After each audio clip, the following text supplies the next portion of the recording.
I was standing on the front porch of the house I helped pay for when a man I had never seen before opened the door. He looked at me politely like someone answering a wrong number. "Yes," he said. "I'm here to see my parents," I replied. He frowned just slightly. "I'm sorry. They don't live here." For a second I thought I had the wrong address. But everything was the same, the white siding, the cracked step, the maple tree my father planted years ago. "They must," I said. "This is their house." He hesitated, then said gently, "We bought this place 3 weeks ago." Bought. I thanked him and walked back to my car. I sat there longer than I meant to, staring at the front door I no longer had a key to. And all I could think was this: my name was still on the mortgage. 3 months earlier, my mother had called me on a quiet Tuesday afternoon. "We need to talk," she said. Her tone was careful. I knew that tone. She told me my sister Diane was struggling. Divorce, stress, exhaustion. She said Diane needed space. "Just for a little while," my mother said.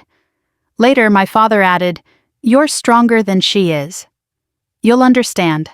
I always understood. That had been my role for as long as I could remember. After my own marriage ended, I had moved back into my parents' house. It wasn't meant to be permanent. Life just settled that way. I helped with the bills. I paid part of the mortgage. I took care of repairs. It felt fair. So when they asked me to move out temporarily, I didn't fight it. How long, I asked. "A few months," my mother said. "Maybe less." I believed her. I packed 1 suitcase. Clothes, toiletries, the basics. I left everything else behind because I thought I'd be back soon. At first I stayed with a friend. Then I found a short-term rental. I told myself the break might be good for everyone. Weeks passed. Then more weeks. Every time I asked about coming home, there was another delay. Diane wasn't ready. Things were still tense. Could I wait a little longer? So I did. What I didn't know was that while I was waiting, plans were being made without me. One afternoon I opened my mail and found the mortgage statement. I stared at it, confused. I wasn't living there anymore. I called the bank, gave them my information. The woman on the line was polite and quiet as she checked the account. "Yes," she said, "you're still listed as a co-borrower." I told her the house had been sold. "I don't see any record of that," she replied. That was when I drove back to the house. I wasn't angry, I wasn't suspicious. I just needed answers. I never imagined I'd be locked out of my own home. Sitting in my car afterward, I thought about how often I had put my needs aside because it made things easier, because it kept the peace. I thought about my parents somewhere else now, probably telling themselves everything had worked out, and slowly something painful settled in. They hadn't planned to hurt me. They simply hadn't considered me. I didn't cry on the porch. I cried later alone when the weight of it finally sank in. Not just because I had nowhere to go, but because I realized how much being the strong one had cost me. This time, I wasn't going to pretend it was fine. Because kindness without boundaries doesn't protect anyone. It just teaches people how far they can go. I drove away from the house without really knowing where I was going. For years, that place had been my point of reference. If I was tired, I went home. If something broke, I fixed it. If there was a bill, I helped pay it. Now I was circling familiar streets with nowhere in particular to land. I parked in a grocery store lot and sat there, engine off, hands folded in my lap like I was waiting for instructions. I called my mother. It rang until voicemail. I called my father next. Same result. I didn't leave a message. I wasn't ready to hear my own voice yet. After a few minutes, I called the bank again. I wanted to be sure I hadn't misunderstood something. The representative confirmed what the first woman had said. My name was still on the mortgage. The loan was active. Payments were current, but only barely. If the house was sold, I asked, why am I still responsible? There was a pause. That's something you'll need to discuss with the other borrowers, she said carefully. Other borrowers, my parents. I thanked her and hung up. That was when the panic set in. Not the kind that makes you cry or shake, the quiet kind, the kind that sits heavy in your chest and refuses to move. If the payments stopped, my credit would take the hit. If taxes weren't paid, my name would be on the line. If anything went wrong, I would be responsible for a house I no longer lived in. I thought about my age. about how long it had taken me to rebuild after my divorce, about how much damage one bad financial decision could still do. And I felt very alone. That evening, my mother finally called back. "Where have you been?" she asked, as if I had simply stepped out for too long. "I went to the house," I said. "There's a stranger living there." She was quiet for a moment. Then she sighed. "We meant to tell you." That was when I realized something had shifted. There was no shock in her voice, no confusion, just fatigue like this conversation was inconvenient. "You sold the house," I said. It wasn't a question. "Yes," she said. It just made sense. I asked why no one had told me, why my name was still on the loan, why I was finding out this way. She said we didn't think it would be a problem. That sentence stayed with me. I asked to speak to my father. He came on the line sounding tired. We needed the money, he said, and Diane needed stability. "What about me?" I asked. "You're independent," he replied. "You always land on your feet." I ended the call shortly after that, not because I was angry, because I could feel myself disappearing in the conversation. The next few days passed in a blur. I met with a loan officer in person. She explained the situation carefully, like she was talking to someone who already suspected the worst. Because the mortgage had not been properly closed or refinanced, it was still legally tied to all original borrowers, including me. "So, what are my options?" I asked. She gave me a list. None of them were simple. I could push for a refinance, but that required cooperation. I could pursue legal action, but that would take time and money. I could walk away, but the damage would follow me for years. I thanked her and left with a folder full of paperwork I hadn't expected to need at this stage of my life. I tried calling my sister next. She answered on the third ring, cheerful at first. That faded quickly. "You knew," I said, "didn't you?" There was a pause. Then she said Mom and Dad handled it. "You moved into the house," I said.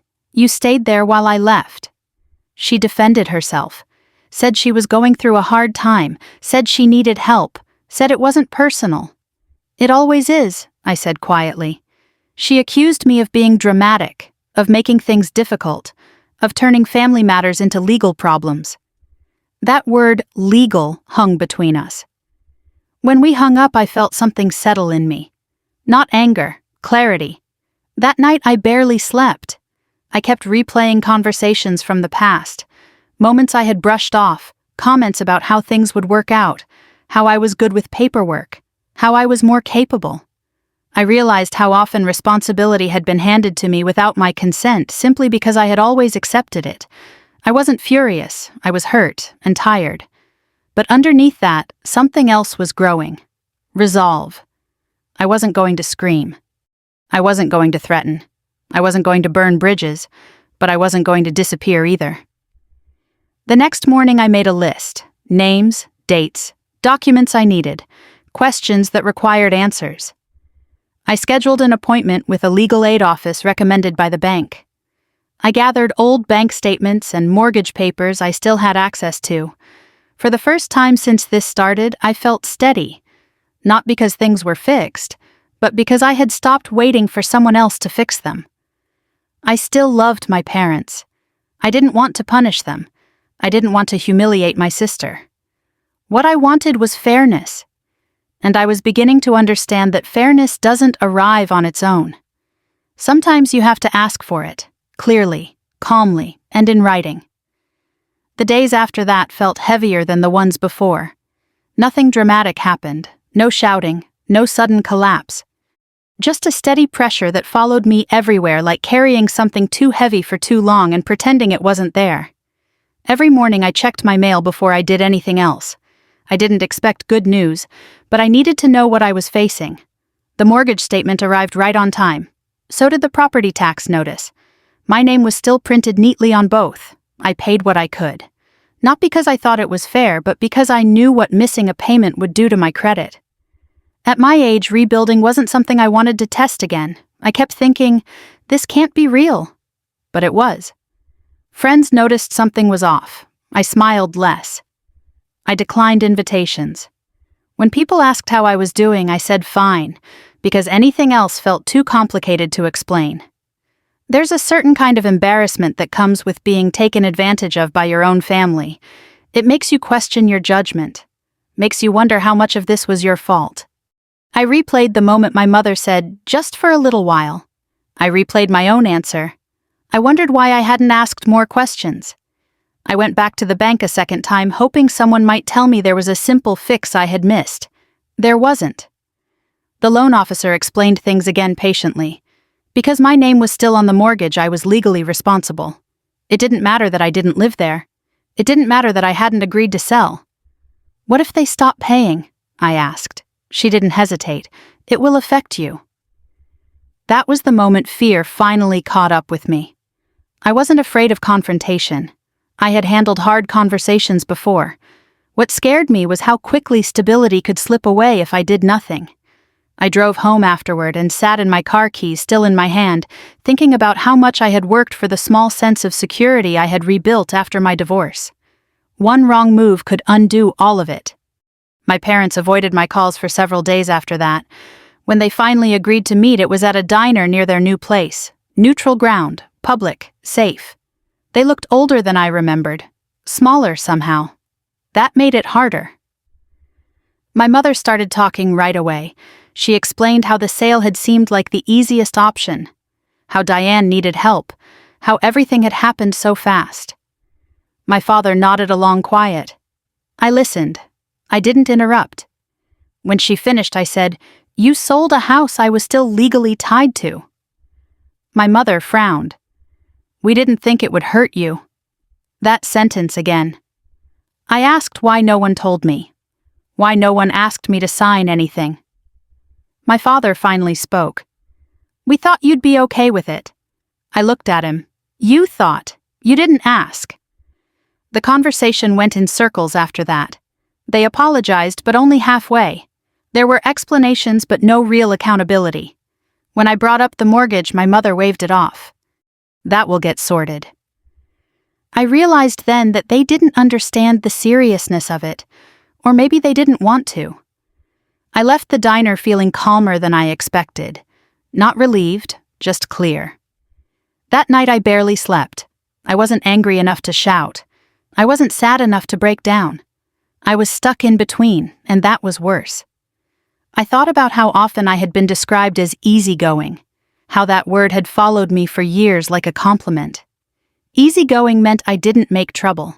It meant I didn't demand explanations. It meant people assumed I'd adjust. And I had, until now. The next morning I went to the legal aid office.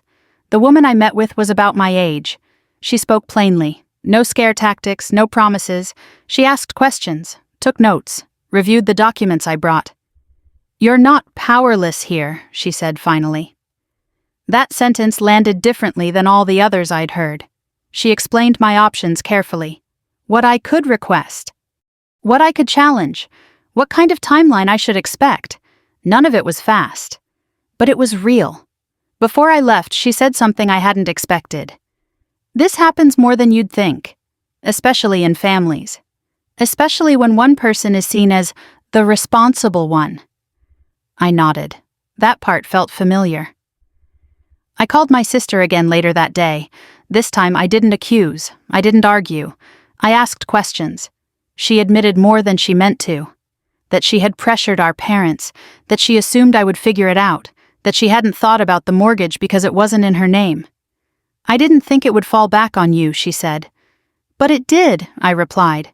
She grew defensive, said I was making things uncomfortable, said family shouldn't involve lawyers. I ended the call before it could turn into something uglier. By the end of the week, something had shifted inside me. The panic was still there, but it was quieter now. More focused. I stopped waiting for apologies that might never come. I stopped hoping someone else would fix what they had broken. Instead, I organized my paperwork. I documented conversations. I wrote down dates and amounts. It wasn't revenge. It wasn't punishment. It was self-respect. For the first time in a long while, I wasn't asking to be considered. I was insisting on it. By the time the paperwork was stacked neatly on my kitchen table, I had accepted one hard truth. I could make this ugly if I wanted to. I could call relatives. I could tell family friends exactly what had happened. I could show up at my parents' door and demand answers they weren't ready to give. Part of me wanted that. Part of me wanted them to feel the shock I had felt standing on that porch. But another part of me, quieter, steadier, knew that kind of explosion wouldn't protect me.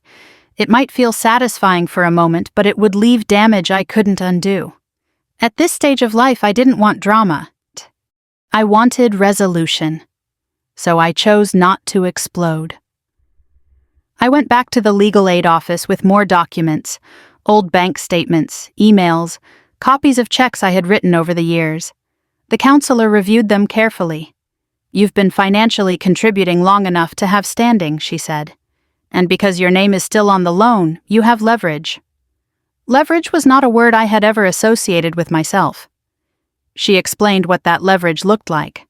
A formal request for information, a written demand to clarify responsibility. If needed, a notice that I would pursue legal remedies not as a threat, but as a fact. Everything calm, everything documented, she said. No emotion in writing. That advice stayed with me. I wasn't being asked to become someone harsh. I was being asked to be clear. I drafted a letter that afternoon. It wasn't long. It wasn't dramatic. I stated the facts: the sale of the house, the remaining mortgage, my legal responsibility. I asked for a meeting and a plan. I read it 3 times before sending it. I took out anything that sounded bitter, anything that sounded accusing. What was left felt unfamiliar but solid. I sent copies to both my parents, and one to my sister. Then I waited. While I waited, I took stock of my own situation.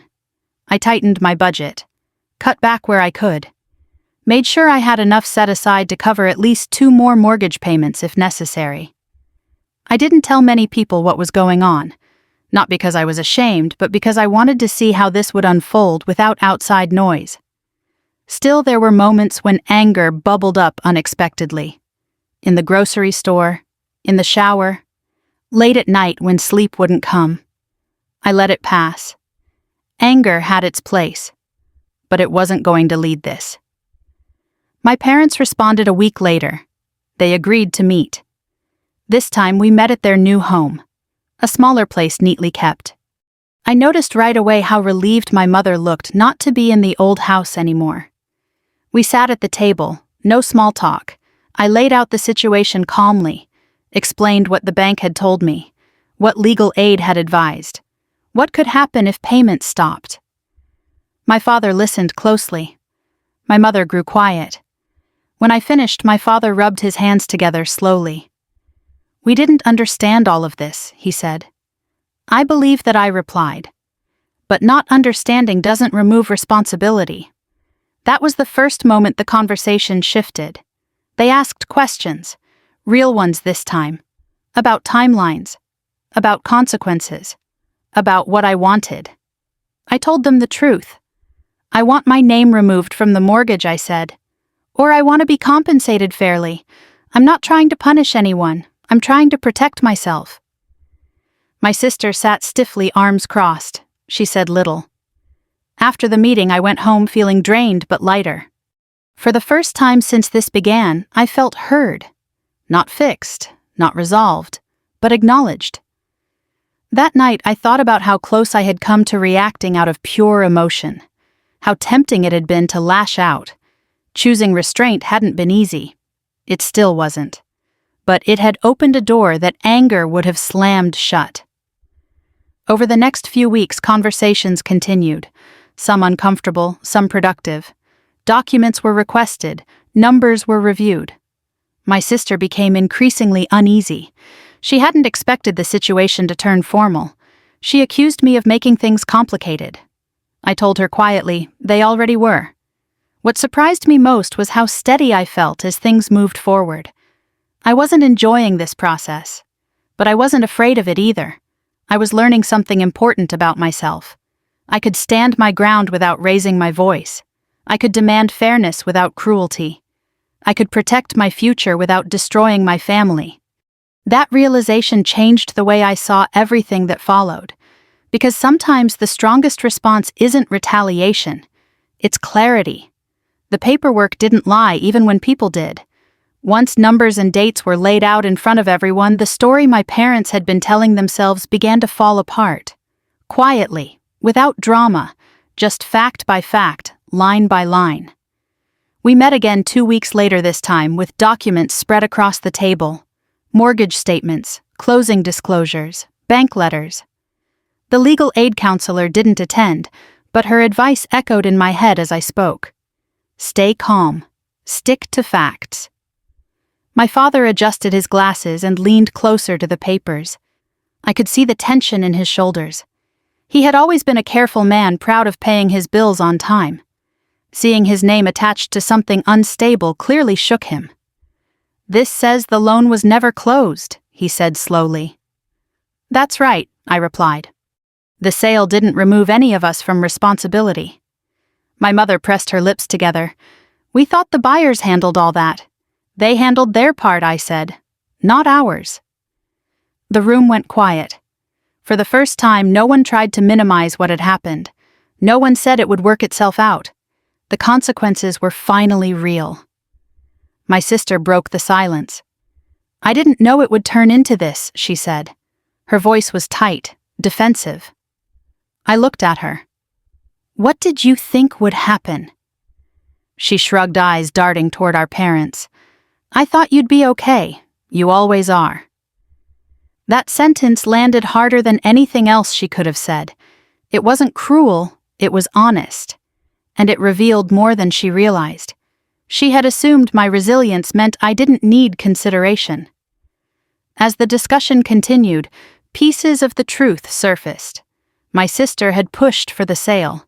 She had argued that it made the most sense, that the money would solve everything. My parents, overwhelmed and tired, had gone along with it. They hadn't asked me because they thought I would agree, or that I wouldn't notice, or that I would adapt like I always had. No one had stopped to think about what it meant to leave my name on a mortgage tied to a house I didn't live in. Not until now. The shift in my parents was subtle but unmistakable. My father asked careful questions about refinancing, about buyouts, about what it would take to make things right. My mother's voice softened when she spoke to me. "We never meant to hurt you," she said again. "I know," I replied, "but intention doesn't erase impact." She nodded slowly. I could tell that was a new idea for her. A few days later, the tension moved closer to the surface. My sister called me late one evening, her tone sharp. "You're making this harder than it needs to be," she said. "Mom and Dad are stressed. They didn't do this on purpose." "I'm not questioning their intent," I said. "I'm addressing the result." She accused me of choosing paperwork over family, of turning a mistake into a crisis. I listened until she finished. Then I said, "This was already a crisis. I'm just the one dealing with it." She hung up shortly after. As the process moved forward, reality began to close in on her. Without my name quietly absorbing the risk, the financial picture changed. Refinancing wouldn't be easy. Selling again would mean admitting the first sale had been mishandled. For the first time, my sister faced consequences she couldn't talk her way around. I didn't take pleasure in that. But I didn't stop it either. This wasn't revenge. It was accountability. Another meeting followed, this one longer and heavier. My parents finally acknowledged the full weight of what they had done. Not just financially, but emotionally. My father looked at me across the table and said, "We relied on you too much." My mother's eyes filled with tears. "We took you for granted." I believed them. That didn't mean everything was forgiven. But it mattered. Together we began working toward a solution. Options were discussed openly. A proper refinance that removed my name. A fair compensation for the years I had contributed. Clear timelines, written agreements. Nothing was finalized that day, but for the first time there was a plan. And more importantly, there was honesty. On the drive home, I felt an unexpected calm. The situation wasn't resolved yet. There was still paperwork ahead, still difficult conversations to come. But the truth was out. No more assumptions. No more silence. No more relying on my willingness to absorb discomfort so others wouldn't have to. I had stepped out of the role I'd been given without my consent, and even though it had caused tension, it had also created something new. Balance. That night I slept more deeply than I had in months. Not because everything was fixed, but because I finally knew where I stood. And sometimes that's the most powerful kind of relief there is. Resolution doesn't arrive all at once. It comes in small, careful steps, usually after everyone is too tired to pretend anymore. Ours began with paperwork. The bank required signatures, proof of income, updated appraisals. Nothing moved quickly. Each step forced another conversation, another acknowledgement of what had been mishandled. My parents took the lead this time. That mattered more than they probably realized. My father called me one morning and said, "We're going to fix this. Properly." I believed him. The refinance process took weeks. During that time, my parents covered the mortgage payments in full, not because they had suddenly become generous, but because they finally understood the risk I had been carrying. They didn't argue about it. They didn't ask me to wait longer. That alone felt like a quiet apology. My sister struggled the most. Without the safety net she had assumed would always be there, she grew defensive, then resentful, then anxious. She accused me of changing, of becoming cold. I thought about that for a long time. What I had changed was my willingness to disappear. When she confronted me one afternoon, I didn't argue. "I'm not trying to hurt you," I said.